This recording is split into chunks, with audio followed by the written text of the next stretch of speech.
Welcome to Built to Last, today's podcast episode. And we have an incredible guest on today that's going to help us with mindset and motivation and how to build strong salon teams. You know, as a salon owner, you're not just managing services, you're building a team, shaping culture, and carrying the weight of your company's future. But creating a team that's loyal, motivated, and committed can feel like uphill battle, especially when you're facing walkouts or burnout or misalignment. So if you're ready to go from built to last, this is going to be your podcast today. Yeah. And so this episode is your reminder that lasting teams aren't built by accident. They're built with intention. And so our guest today brings powerful insight from leading in high pressure environments. And, he can share with us some mindset shifts, some leadership principles, and just some motivational tools that you as a salon owner can apply to create a team that doesn't just work.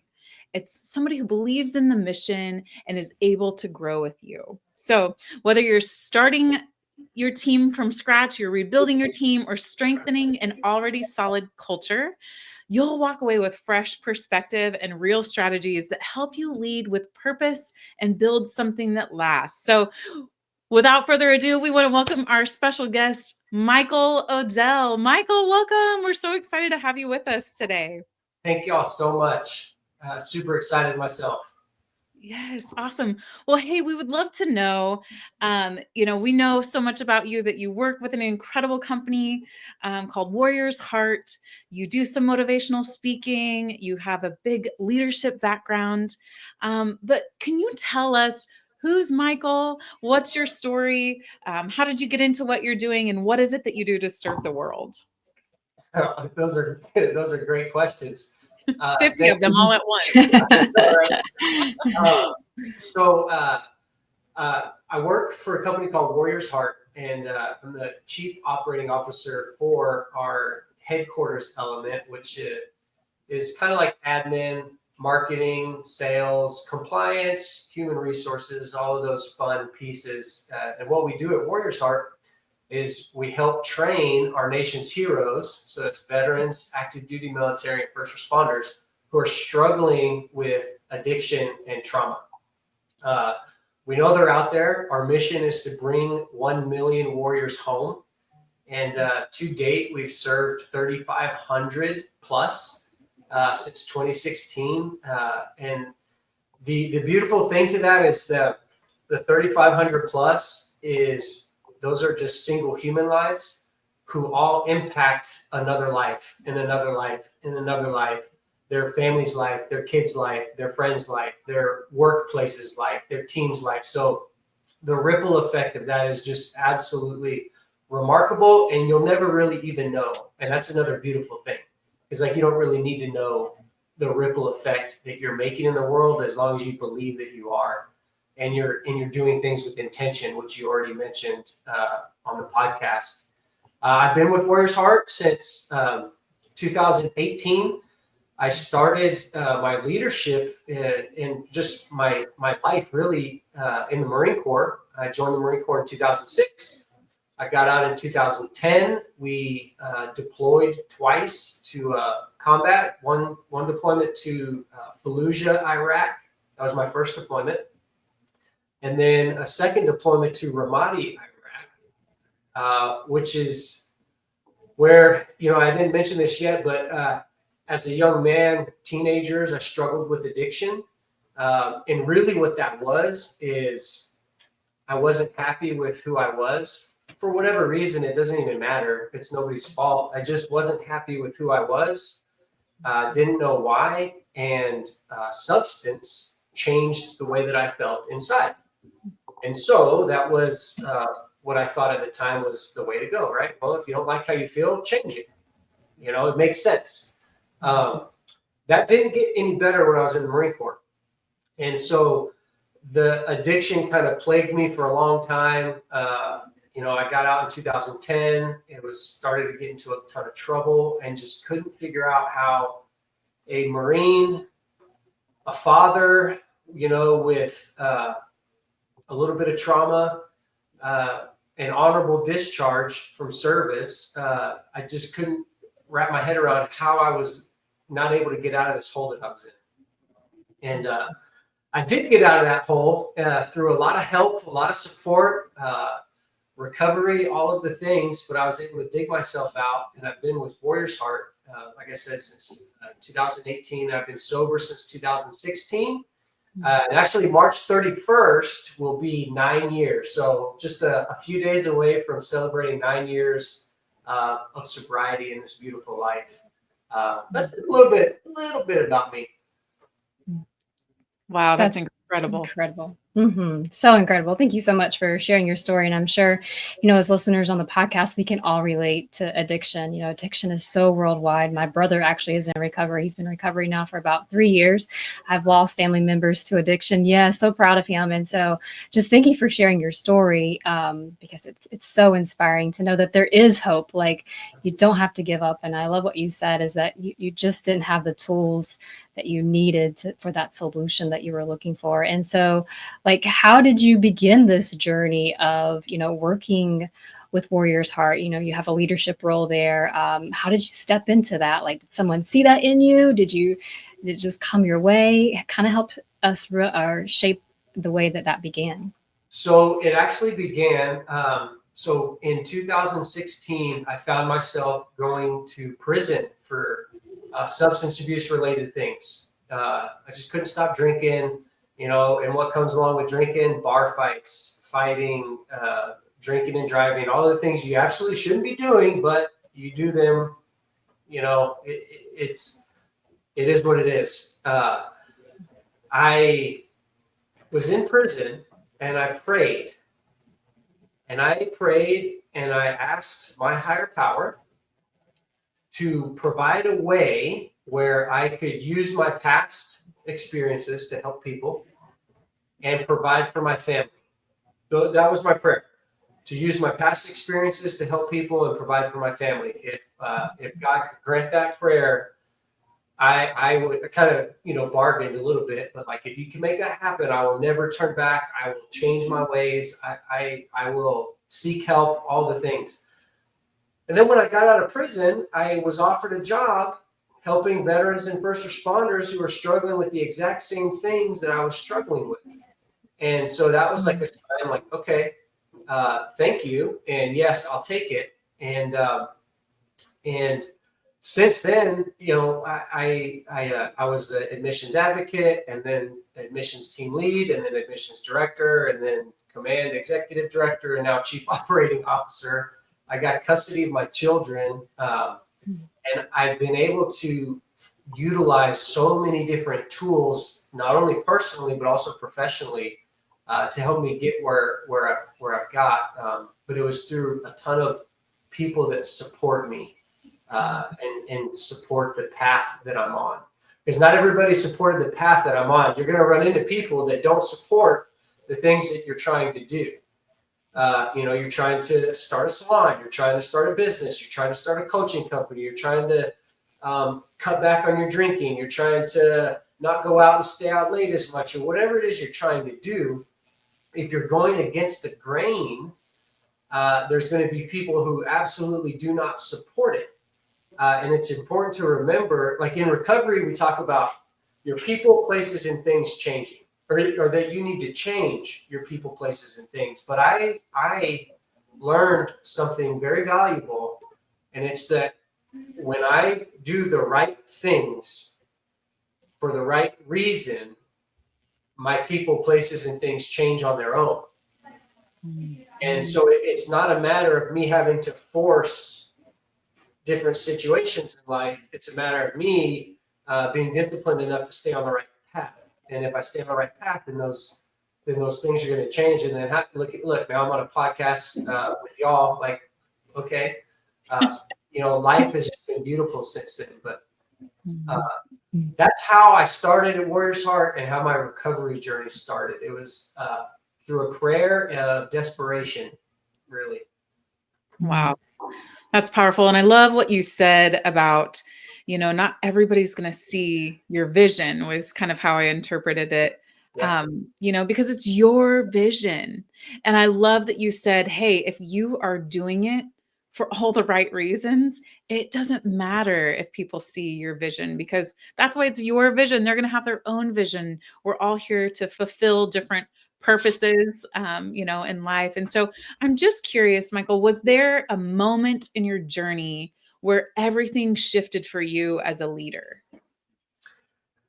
Yes, absolutely. So, one thing about one thing about leadership is there's people that want to be leaders, um, and then there's people that become leaders without ever wanting it in the first place.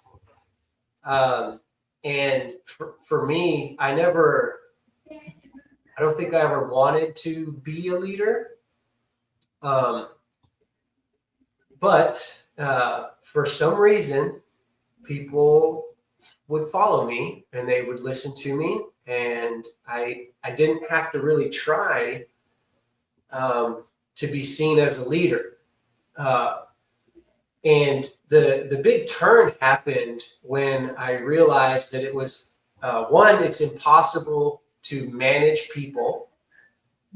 You don't manage people, you manage systems, you manage platforms, you manage payroll, you manage schedules, you manage, you manage those things, but you can't manage people. People can only be led. Other people, they'll call it what they want to call it. You have a manager title or whatever. It's not what I mean. You just can't manage people. They can't be managed. They can only be led. And then to lead people, you have to be able to lead yourself. If you expect this from somebody and you're unwilling to do it yourself, you will not be a leader for long. That you might be for a time, but you won't be a leader for long. You have to be able to lead yourself. And that was a big pivotal moment for me, was realizing that if I'm going to expect this, A, B, and C out of people, I also have to be willing to do A, B, and C. And I'm never, ever, a leader is never above the people that they're leading. People get twisted. They think their title means that they're above. Absolutely not. If that's what you think, then people will not follow you, and they will only listen to you because you're cutting checks. That's it. Yeah. And if that's happening, what kind of culture do you really have? A leader is responsible for the culture of their team. And if your team only follows you because you cut the checks and you have the title, then you're not a leader of anything. And so, again, just bringing it back around for me, having the awareness that I need to be able to and willing to lead myself through personal development. I have to be willing to share. I have to be open. I have to be honest. I have to deal direct. There's a book by Admiral McRaven, who's a Navy SEAL. I'm sure y'all have heard of him. But he has a super motivational speech, and he talks about, if you want to change the world, you got to start by making your bed. Mm-hmm. That's what I mean by leading yourself. You have to be disciplined and take care of yourself. If you can't, you're not going to be able to lead anybody. And I learned this through a leadership program. And the leadership program was not focused on anybody else. It was focused on me, and then the other person was focused on them. So it was an individual leadership seminar where I got to really look at myself. And that's what got me started with personal development and professional development, was that if I'm not willing to develop myself and be honest with myself and be honest with my failures, my mistakes, the things that I'm not good at, if I can't get honest with those things and work on changing them, I'm not leading anybody. So that was a big one for me. It's like, it's not about it. You just have to be able to have the accountability. You got to be able to embrace accountability. People hate accountability. Not everybody hates accountability, but a lot of people hate accountability. how often does someone show up late for work and somebody says, hey, why are you late today? Right? And when they do say it, that person might get upset. Like, well, so in order to be able to lead, like we're talking about high performing teams, you want to lead a high performing team in a salon or a high performing team in any industry at all. It doesn't matter what the industry, you have to have buy-in from the team to embrace accountability. Because if everybody can embrace accountability, then it's not a big deal. And it's expected when someone says, hey, you're a little off today. What's going on? Or, hey, why were you 10 minutes late? You agreed to be on time. That person's not going to meet you with resistance because you're their leader. If you're managing them and that's all they see you as, then yeah, they're going to meet you with some resistance. So self-development and embracing accountability were the biggest aha moments for me on this journey. So good. Thank you for sharing that. I love what you said. You mentioned, like, if you want your team to do ABC, you got to do ABC too. And I remember working with Salon owner one time, and they were like, Jen, I can't get my team to come dressed luxury. I can't get them to come dressed for success. And I was like, okay, well, we worked through some things. And then when I had the opportunity to visit their salon, she was there in leggings and, just a tank top. And I was like, that just goes to show you that accountability piece, and that if you truly want your team to do A, B, and C, you've got to do A, B, and C too. So thank you for what you shared. I'm sure salon owners can really relate to that. And in your personal story too, like how have you been able to use that personal story to show up for your team? Oh my gosh. I am so blessed. I am so blessed to have the team that I have. They are so easy to lead. They are so easy to, like, the culture that we have is one of accountability. I'm just so blessed. The way that accountability works is you have to have buy-in. And so we have something called our rules of engagement for our team. So everybody that joins the team here agrees to these rules of engagement. In the military, it's ROEs, which is that rules of engagement. So like, hey, in the military, your ROE is do not engage the enemy until they engage you first.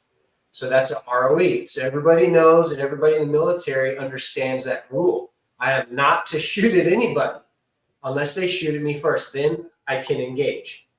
So we have rules of engagement in our company. One of them is dealing direct. Another one is celebrating all wins. Like if you have to be able to celebrate your wins with your team. If you are the person that shows up to work and you walk right by somebody and you don't acknowledge them, even if it's something small like, hey, you look great today. Like if someone walks by me and says, hey man, you look really good. Did you get a haircut? Nice haircut. And they acknowledge me, I'm probably going to be more open to get my haircut a little more. Or maybe I'll wear that shirt again because apparently it's a good shirt. But if I'm constantly walked past by my leader, they're not leading me. And we don't have that. We have rules of engagement here at Warriors Heart, and the team follows them. And it has created a culture where it kind of structure governs function, and it governs itself. And there's very little actual dealing direct that has to happen because it just happens organically.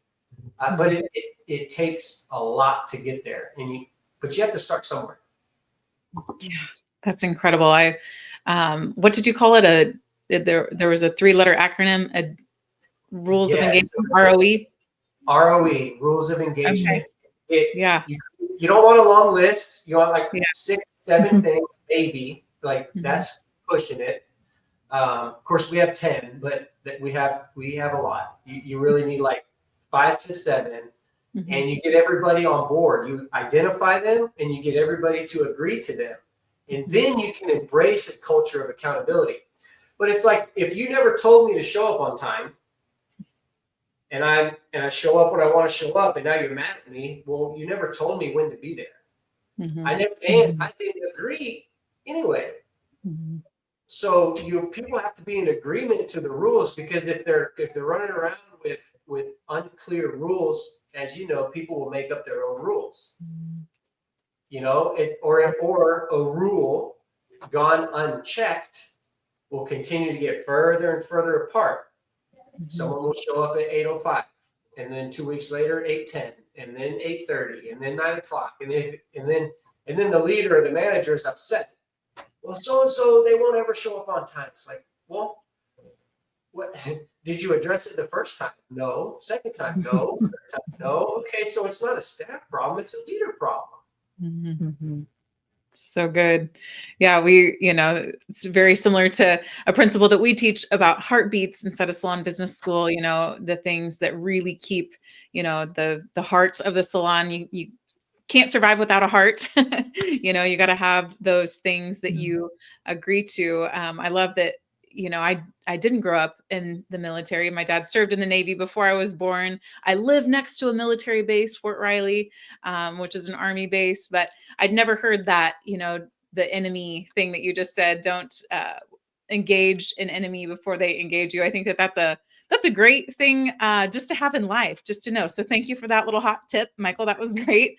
But I'm just curious, for salon owners listening, many of whom struggle keeping teams alive and driven, what advice would you offer to them?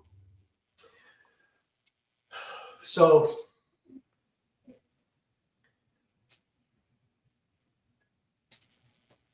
if you're struggling to, keep that drive going, keep your team motivated,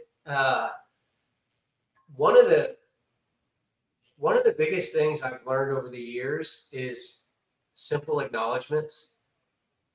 And oddly enough, reward systems, but reward systems don't always have to be money. In fact, some of the most powerful reward systems is recognition. On our sales team here, we celebrate all wins. We have a scorecard, and so everybody's accountable to a number, whatever that number is for their department or their position, and acknowledgments along the way. People love to be acknowledged, whether they tell you that or not, it doesn't matter. Like, even if they say, oh, I don't want it, I don't need it, that's fine. People like to be acknowledged for the things that they do. And it's important for the leader to be able to it doesn't take long to be kind to another human being, especially ones that are helping you grow your business. Because that's what our staff are doing. That's what, other salon owners, hairstylists, that's what they're doing. They're helping the business grow. They're helping people. They're serving people. And being genuinely kind, I know that's like, oh, mind blowing, right? Kindness goes so far. And I've ran into so many leaders that it blows my mind how they're in the position that they're in, because they're unkind. They're unwilling to learn. They're unwilling to grow. They're never wrong. They don't listen to anybody. And yet they're in these positions of power that they absolutely have no business being in, because they're not kind. People deserve kindness. And I tell you what, if the world today, and it is full of kindness, we just don't see it on the news, but it is full of kindness, and it is full of good people, and it's full of good things. But all people see is all the negativity. But if people would just set out their day, like wake up, make your bed, tell yourself, I'm going to be kind to people today. And if you can just do those two things, make your bed and be kind to people, your life will change. And so will the people's lives around you. Because people, have you ever seen somebody who is maybe a CEO or a leader or director, executive director, whatever, where you just kind of know, like, man, how is that person even in that position? Mm-hmm. Mm-hmm. They're not that they're a bad person, they're just not kind. Mm-hmm. And they probably maybe got that position by being unkind. But I just think the world would change if people would just meet people with kindness. Like one of the things I've learned too. So this was a big lesson that I learned when I was in prison. I got to learn how to be kind in an unkind place. And I know people can probably relate with that, even though they've never been to prison, but they can relate to being in unkind places. Maybe the workplace is unkind. Maybe the people I'm working with are unkind. Maybe, where we go out for dinner, our friend group is unkind, or whatever the situation is. Learning how to be kind in unkind places, it goes back to, we talked in the beginning about kind of going against the grain. You don't have to let that culture bleed into your life. You can be courageous and stand out and be kind. All it takes for that is fear. A lot of people are scared of fear. Well, fear is literally what courage feels like. So when you're fearful, just know that that's your opportunity to be courageous. So if you're fearful of your environment, be courageous. If you're fearful of talking to somebody about something, be courageous. That's what courage feels like. It doesn't take courage to. We actually talked about this morning. There's somebody who's afraid to go do some jujitsu, a martial art, and they're scared to death of doing it, but they did it anyway. That took courage, right? Because they were fearful of it. Where somebody else loves jujitsu, so it's not courageous for them to do it. It's something that they train. It's something that they love to do. So courage is the things that we don't love to do, right? Starting a business, starting your own salon, breaking off from your current salon and going to another salon, or whatever it is you're trying to do in life. Courage or fear is your chance to step out into courage. And when you step out into courage, you really change the game for your self-concept, your self-ideals, your self-esteem. It all starts to change. But fear is a good thing. It's not something to be afraid of. It's life tapping you on the shoulder saying, hey, it's time that you get to be courageous. And that, you don't always have that opportunity, right? Like some people, like say public speakers. Some people love public speaking. It takes no courage for them to get out and do that. And so they may live their entire life not ever really having to be courageous because they're just doing what they love and they're not stepping out of their comfort zone. So whenever you have fear tapping you on the shoulder, it's like that's when you get to go, yes, I have a chance to be courageous and change my life, even if it's just for that moment. We have a lot of courageous leaders here at Warriors Heart, so it makes my job really easy. Love that. I love that for a salon owner, just, taking a moment and asking yourself, where can I be more courageous in my life, in my salon? Maybe it's, in your hiring process, or maybe it's in your releasing a team member or whatever it may be. So I love that you share that. So thank you for that. And what would you say is like a book or a tool or resource that you recommend to leaders? I know you mentioned the book on the Navy SEALs. Is there any other resources or tools that will help salon owners become the best versions of themselves? So there's the book, and I'm just going to go off of Admiral McRaven again, but it's called The Wisdom of the Bullfrog. It's cheap on Amazon. It's a super easy read. It's like 18 small chapters, but it's a phenomenal human being teaching you lessons he learned over the course of 40 years of leading a high-performing team, the Navy SEALs. And like one of his quotes, it isn't enough to believe in something. You have to have the stamina to meet the obstacles and overcome them. Because we can all find an obstacle. They're all over the place. And there's also a book called The Obstacle is the Way. That's another fantastic book. That's where courage comes into play. Anytime you face an obstacle, because that's when fear comes in. It's like, oh, that's too big. Oh, I can't break through that. Oh, I'm on the wrong path. Like, realistically, like who really knows if you're on the wrong or right path anyway? You know, like for me, I when I started at Warrior's Heart, I felt that I was on the right path, but I also didn't know. I had no clue what kind of things were to come, and nobody ever does. You can strategically plan, have your 3-year targets, 5-year targets, 10-year targets, what your mission is, where you want to end up, but you never really know. And that's the beautiful thing about life. Like y'all said earlier about like being invisible a little bit. Like that's the beautiful thing is those things to come are invisible, but you get to create the opportunity. Like I had the opportunity to learn a ton of lessons. So I went with Blair Singer to Mount Kilimanjaro in 2020. And one of the lessons I learned on Mount Kilimanjaro in leadership in life was I need help along the way. I didn't go up the mountain by myself. I went up the mountain with a team, first of all. And our team went up the mountain with a group of porters, local Sherpas, if you will. They carried all of our food and water and tents and all that stuff. We didn't carry that stuff. We had our day pack.